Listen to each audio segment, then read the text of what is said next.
Netflix's Sussex Gamble exposes Meghan's crude reasons for throwing herself and her non-existent children into the game in Germany. Alright folks, let's all take a big deep breath together and keep all of this in perspective. Netflix and Spotify and other corporations hope to make a lot of money off Harry and Meghan. They had an agenda the whole time. And you know what? They got screwed. Serves them right. Shame on their lawyers. They should have known better. But I'm not feeling too sorry for these corporations. They had it coming. I tell you, Netflix's reputation should be in the toilet right now. They have aired so many lies from this toxic pair, and not one single time did they bother to check the facts. They just wanted the money, they wanted the sensationalism. So it's important to ask, how many more Netflix documentaries are also based on lies? How could we trust anything now that Netflix puts out? Netflix was also stupid to be so excited about some juicy gossip about the royal family. Clearly, they were too naive to understand that the real scandal was Harry and Meghan. I mean, typical Hollywood greed. They didn't think things through. Meghan and Harry have always been the frauds. They started with that Oprah Winfrey interview filled with lies, and they haven't stopped since. If Netflix had wanted to, they could have done their homework and really checked them out. They could have talked to Tom Bauer, for example. Just the way they trashed both families should have clued them into what was going to happen. Netflix, though, they've been shown to be incredibly foolish in this. They did make money off them, but was it worth it? Everybody needs to wake up and realize that Netflix is really as much of a problem as Meghan and Harry are. Because they were more than happy to participate in that filming of Meghan at Uvalde. I mean, how rude, how disrespectful, how shameful. They participated in sneaking cameras into the Intrepid event where Meghan Markle wore that ugly red dress as though she was attending the Oscars. Even a veteran got into it with Harry, it's on video. And what about Heart of Invictus? Well, they were trying to steal the thunder from the veterans and turn that into Meghan and Harry's show. Netflix bosses were idiots to sign such a big contract with the two of them. Netflix needs to wake up and see how they have had a hand in exploiting situations and people for their own profit, but they probably already know that, they just don't care. And I'd like to know more about the finances on these games. Who is actually benefiting? Where is the money going? Meghan, Harry, Netflix, administrative costs, security, or the veterans? I mean, how much does a private jet cost, I wonder? Everything is wrong with this toxic couple. I don't even care whether they're together or not. And actually, I'm glad that these greedy corporations are waking up to the fact that they have been Markled. Serves them right. I mean, they were so excited when Harry and Meghan got to California. They were so ready to make some money. But it looks like nobody did their research, because it would not have taken them very long to discover that the Queen had tossed Meghan out of the country, and Harry had missed the best opportunity to divorce her. I think that alone should have been more than enough to ask some really hard questions, but they didn't bother. And why? Because they had been promised the royal dirt from Meghan and Harry. And then Harry just played along because she had convinced him that he was damaged goods and he was betrayed by his family. And it seems like Netflix is really slow to be asking questions about where on earth those invisible kids are hiding. I do wonder when they realized that maybe they'd made a mistake, because they got the royal prince, who was the dumb one, with a pretty scandalous history of drug addiction and violence towards women and animals, trashing nightclubs. When is Netflix going to wake up and see they are beating a dead horse at this point?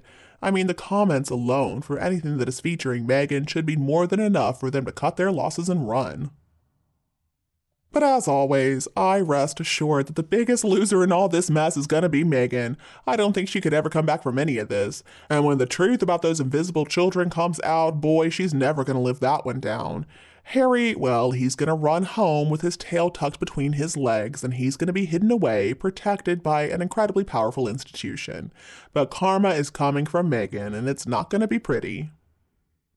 Meghan is in over her head, and now the press is going after her for her hypocritical speech she made at Invictus Games 2023, all about family values. But not only that, she was trying to overshadow Harry's event, as the photos in the event obviously show, and he's not happy about it. You can see how she's got her hand on another man's arm. She believes she is the one in charge there. And people are criticizing her also for dressing inappropriately. In the latest photo, she doesn't even have enough buttons done up, and the shorts are way too short. They're not smart casual. I mean, see, Meghan Markle won't let go of that title, but it's not like she's going to dress like a duchess. Another spectacular fail. Meghan really should have just stayed home. And what about those children? I mean, it's pretty amazing there are no pap shots of them considering Meghan takes them to school every day and nobody has gotten a photo of them. So I wonder where the drop-off point is. Could it be in Meghan's delusional brain, maybe? Obviously, she was just trying to sound like Catherine, but she failed big time. I mean, Catherine is the real princess with the real children. Meghan doesn't come close. And I think Meghan is so bitter because Catherine has the life that she wishes she had. She's got real kids, she's got a real handsome husband, and one day Catherine is going to be queen. Meghan, she'll just be an ex-yacht girl for the rest of her days.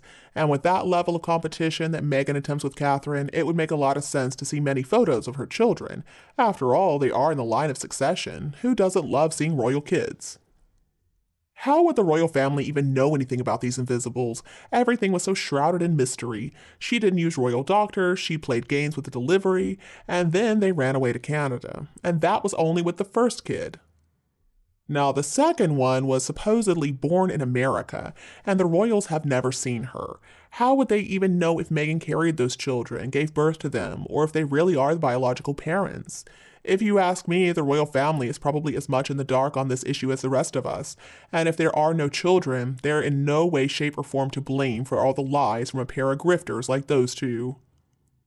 We've also got to remember that Meghan refused to use the Queen's doctors. Instead, she insisted on arranging her own.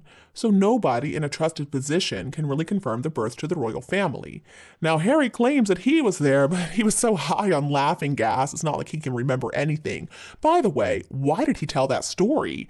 I'm pretty sure that would have been illegal, and even if it were not illegal, what kind of horrible husband steals his wife's pain medication during labor? Why did he think that story was going to sound cute? He claims that he used all the laughing gas and there was none left over for Meghan. I hope that story's not true, and if it is, boy, he's even worse than I thought. What is really amazing, though, is the fact that after an epidural given a few different times and after the delivery of a baby, Harry wrote in that book that a couple of hours after the birth, they were already in the car headed back to Frogmore Cottage. Okay, come on now. Every woman who has ever given birth knows good and well that's impossible. You can't even feel your legs right, so it's not like anybody would ever leave their bed to go back home with a newborn baby. I love that William and Catherine are letting the public see their kids more and more these days at events. They're out there supporting their parents. For instance, George and Charlotte got to go to the Wimbledon men's final with their mother Catherine, president of the Lawn Tennis Association, and King Felipe of Spain. Well, I'm sure Meghan was furious about that one because her kids are nowhere to be seen. I hope those children are not real, because if they are prisoners in their own home. There aren't toys, there's nothing out there in the yard, they've never had any play dates with other kids, they haven't even visited the park. And Harry has been seen out at the beach a couple of times with the dog, but there were no children with him. Now Meghan, well, she loves to go shopping at farmers markets. She could have easily taken those kids with her, but nothing. The only time these children have been spotted in public was when they had to pose for those carefully staged pap walks, except, of course, for the 4th of July. Now, that girl that Harry had looked like she didn't even know him, and then the woman with the boy was obviously not even Meghan, even though they tried to claim it was. I mean, I'm talking about that picture from not this year, but the year before, of course, the one with Arch Official. And now Meghan dropped a 2-year-old and a 4-year-old off at school in spite of the fact that both of them are too young to go to regular school. Yeah, right, no one's believing your lies, Meghan, just stop it. And how is it that that one pap could have taken a topless photo of Catherine when she was on her honeymoon with William from a mile away? What, are we supposed to believe that they don't make cameras like that anymore? Meghan and Harry are either keeping those kids indoors forever, not allowing them even near windows, or maybe the kids don't exist. I think I know which answer I'm going with. And while you're at it, please don't forget to help us out a little bit by liking and sharing our videos with all your friends and family. And don't be afraid to click the subscribe button to get more updates in the future. Thank you so much for tuning in, have a lovely weekend, and we'll be back to see you all tomorrow.